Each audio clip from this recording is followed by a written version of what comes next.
Patrick, that hearing should have took 45 minutes. I know. That hearing, Yep.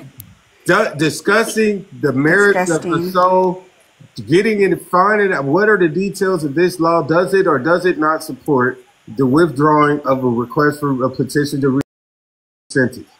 Right. Very simple, 45 minutes. Yep. And so, yeah, I don't think they can pivot, because if you pivot, if you want to talk about insight, we win. If you talk about remorse, we win. If you talk about rehabilitation, we win. Right. So much so that they say, am I saying they're not rehabilitated? Absolutely not. Am I saying they don't have remorse?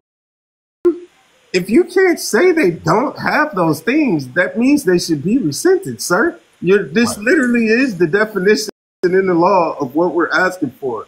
Yeah. So all they can do is talk about 89. That's completely ridiculous. Early 20s and a teenager being compared to a 57 and a 54-year-old man. And we're saying there has been no advancement as a human being. It's ridiculous. The person who does the least amount of work and just manages to live that long is going to make some improvements in their judgment. It's a consequence of being 57. Right.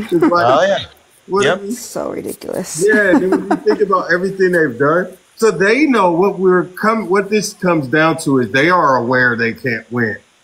They are aware that they can't win, and they hope the judge isn't aware that they can't win. And he's clearly aware that they can't win. Yeah. And the governor's sitting there tapping his toe like, yeah, I'll see about that. So all this, and I'll tell you this too. I talked to Anna Maria about this. If you're the governor and you want the brothers to be in prison, you just don't say anything and leave them there, because they have life without the possibility of parole. It's already done.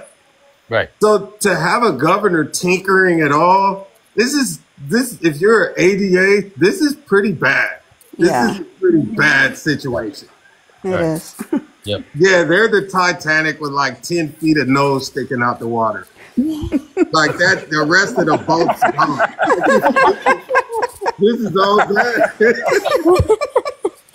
This is all good. Yeah.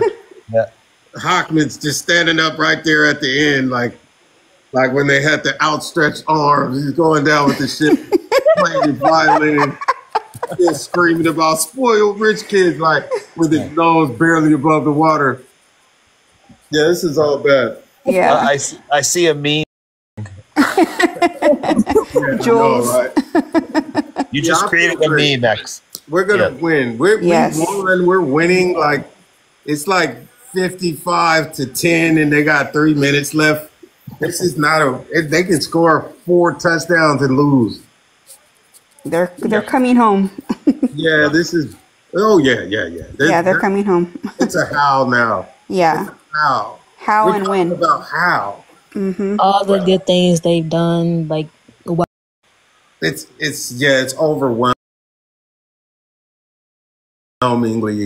positive in our favor. Yeah. And something else to think about, according to the law, but this is the other thing they're freaking out about, is that when the submission of a petition for resentencing originates from the district attorney's office, the weight of that, the positive weight of that goes toward the defendant immediately.